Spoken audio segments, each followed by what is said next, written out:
Hello, welcome to another episode of Learning to Drum. I'm your host, Adam Tubman, and we are in week 30, episode 27. Okay, moving right along. And last week, we tested on double beat at 130. Of course, I'm encouraging you to do greater speeds, but 130 is kind of a nice goal to set, especially if you're still in the first year of drumming here, as we are. And then also, we studied triplet 16th notes and the difference between triplet 16th notes and regular 16th notes. And I thought we were a little rushed last week, so I'm going to go over the last two exercises that we had in study number 13, just to make sure that you folks kind of have a good grasp on how to play those notes. And we're going to review Digga Digga Darz as well as Dut Dut Digga Digga.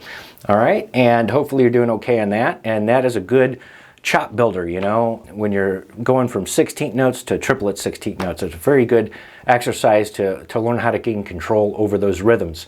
So let's go ahead and go to page 33 here on study number 13. This is where we're mixing up the regular 16th notes with triplet 16th notes. 1, anti-ta 2, and 3, and 4-ta, and. You get what I'm saying? So I'm going to go ahead. I'm at 60 beats per minute. I think that's a nice fair speed. That's where we were at last week. So let's do number 7. And now this time I am going to repeat it. And when you repeat these, you do have the choice to do the left hand lead or the right hand lead sticking. You also have the choice of just doing the same sticking every time that you repeat it. So it's up to you. I always like to put the challenge on myself. So to number 7 and play. And 1.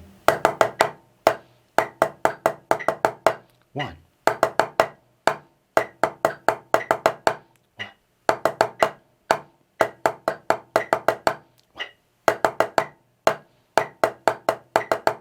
Okay, so you see how I went to the right-hand lead method after that first time through.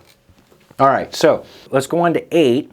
And again, this one's the tricky one. 1E and 2-ta and 3E anti-ta 4. And 1E and 2-ta and 3E and... Okay, so you get what I'm saying. Okay, and on that 8th note rest, I might have in my head subdividing those triplet 16th notes.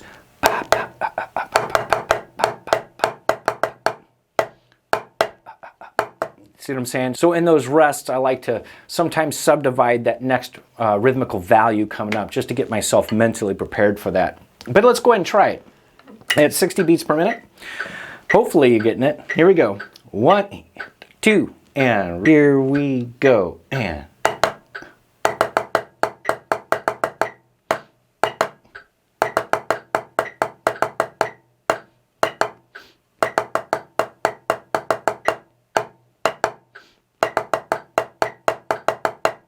okay. All right, now let's go ahead and review our Dut Dut Digga Digga and then also the Digga Digga Darz, okay? So we'll start at Dut Dut Digga Digga. We'll go ahead and leave our metronome at 60. 2, ready, and go.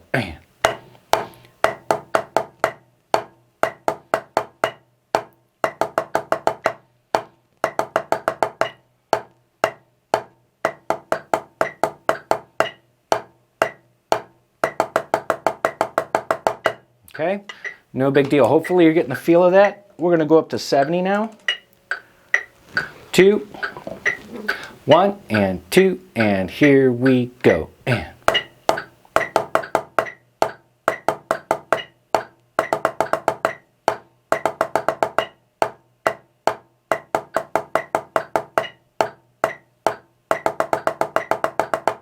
okay, that's at 70. Okay, so we're at 80. And 2, 1, and 2, and ready, and go. And.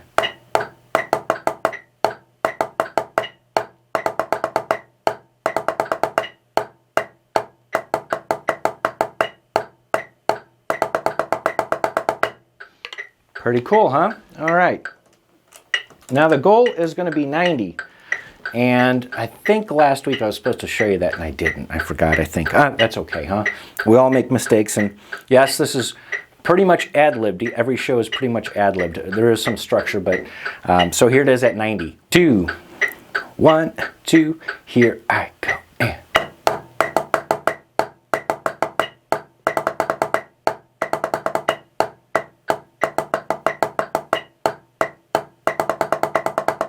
Okay, and if you were to go faster, let's just try 110.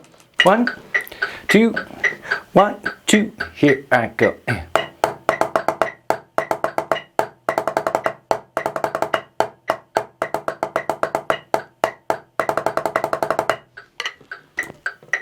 So there you go. Okay, so now let's go to Digga Digga Darz, and we're gonna go back down to 60. And I'm gonna make sure my 16th notes are dialed in. And the goal on this as well is at 90. I don't think I showed you that last week, so I'm gonna show you what 90 sounds like, but the goal is 90.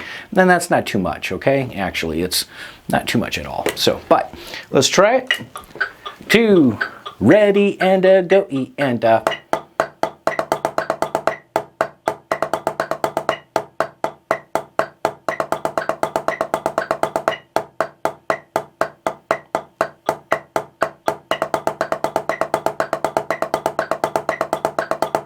okay, no big deal. Let's go to 70.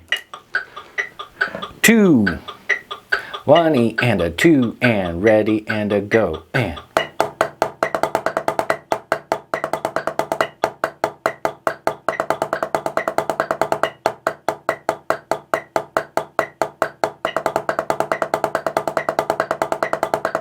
Okay, and 80.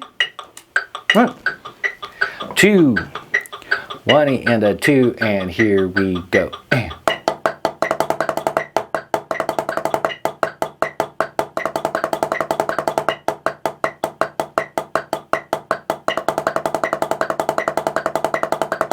Okay, and now for 90, which is going to be your goal. You don't have to play with me, but you can hear what that sounds like.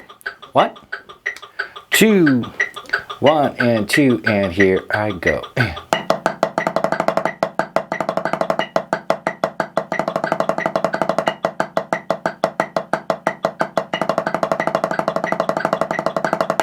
Okay.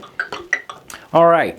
So as you get faster with roll, you have a little bit more finger movement happening. Okay. You got that hinge on the elbow, pumping. Okay. Work on that exercise, and the goal is in 90, just like da da digga digga. So now what we're going to do is review the Flam Accent. No, we're going to test you on the Flam Accent. It's at 80 beats per minute. Why? Because we're going to be starting solo number 5. Yes, test time. Okay. Dun, dun, dun. All right, so 80 beats per minute wasn't that aggressive. Let's go ahead and dial our metronomes back down to 60. That's just a nice review. Okay. And you could start up in the up position on the right hand, as if you're going to do a right-handed flam. Okay. 1, 2, here we go. And Flam Accents, Flam Accent, Flam Accent, Flam Accent, Flam Accent.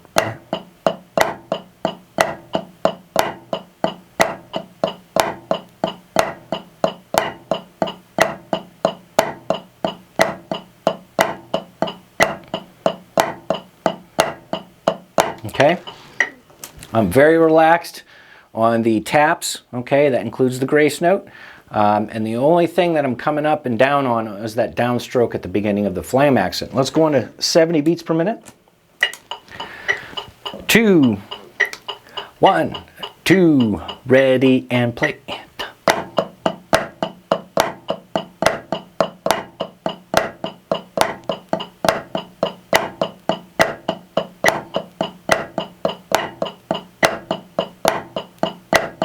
Okay, how was that? Hopefully it was okay. Now for the test, 80 beats per minute. 1, 2, 1, 2, here we go.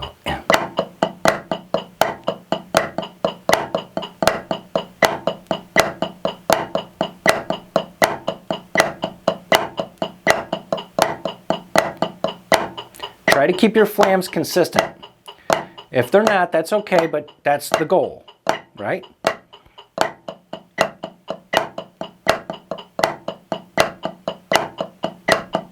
Okay. All right, there it is at 80 beats per minute. And we will have to do that for the solo number 5. And solo number 5 is on page 34. And we're just going to start this. And we're not going to complete the whole solo today, but we are going to start it, okay? And now let's just look up at the top because we have some new terminologies to learn. And the first is DC, or da Capo. So da capo literally means from the head, okay? Frequently it be before the ending of a section of music called the coda. It means go back to the beginning or the head and play to where the coda sign is. And what does that coda sign look like? It kind of looks like a target sign. And if you see it measure 5, you see that coda sign there. It tells me to go down to the coda. So literally what you would do is you would play until you get down to where it says DC al Coda, which is da capo al coda. It means go back to the head to play to the coda and then play the coda section out. Coda section is nothing more than an ending section, okay? So you can see the other target sign there, right? And the coda next to it, the word coda. Okay, you could either just have that target sign or just the word coda. I put both there, and then that gives you your ending section of music. And the rudiments featured are the Flam Tap, and the Flam Accent, and all that's optional. I recommend you doing them, but the reason why I put optional there for a lot of these solos as far as rudiments are concerned, you know, some students just aren't there yet, and that's okay. All right, so here we go for the first 4 measures. And we're not going to play it at 80. We're going to go back down to 60.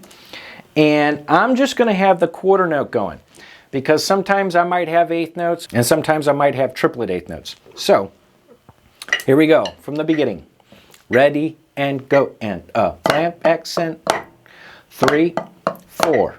1, 2, and 3, 4. 1, 2, 3, 4.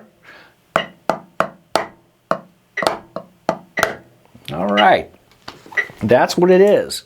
You know, I haven't played the solo at 80 beats per minute in its entirety, but we're going to go through each section, and then after we go through next week, I'll play the whole thing when we finish it, and that way you can hear what it sounds like at 80 beats per minute. Let's move on to the next 4 measures. It's from measure 5 to measure 7. That's right, starting at that coda sign there that we see. All right, here we go. More Flam accents. 1, 2, here we go.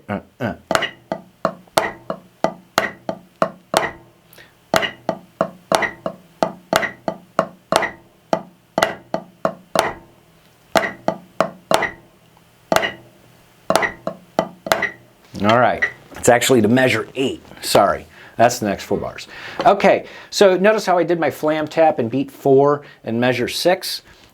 The rest is pretty much self-explanatory. The sticking in that, of course, is suggested. You know, you don't have to do it, but it is suggested, okay? All right.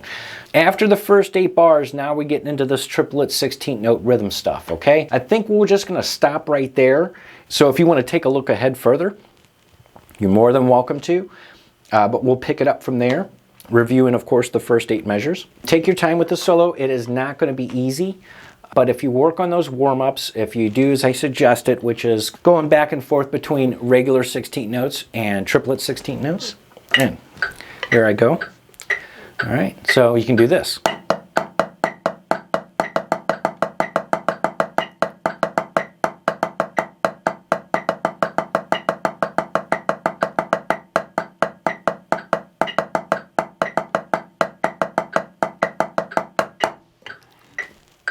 You don't have to have a set number of regular 16th notes. Like I said, it's just up to you, okay? And that's just one way that you can do it without thinking about an exercise or anything. You're just getting the feel of going back and forth between the regular 16th notes and the triplet 16th notes. Okay, so that brings us to the end of our show here this week on Learning to Drum. And I'm your host, Adam Tevlin. Thank you so much for joining us again on this adventure of drumming. It is one adventure, I'll have to tell you, and hopefully you're having a fun time at it. And that's what matters, right? Having fun. If you're not having fun, this may be not for you, or you're just taking it too seriously, okay? Don't put so much pressure on your shoulders, you know, but on the other hand, remember, giving yourself a nice push might surprise you. So make sure you keep working on all the stuff that we've learned, and we'll see you next week on Learning to Drum. Take care, and always remember to keep swinging those sticks.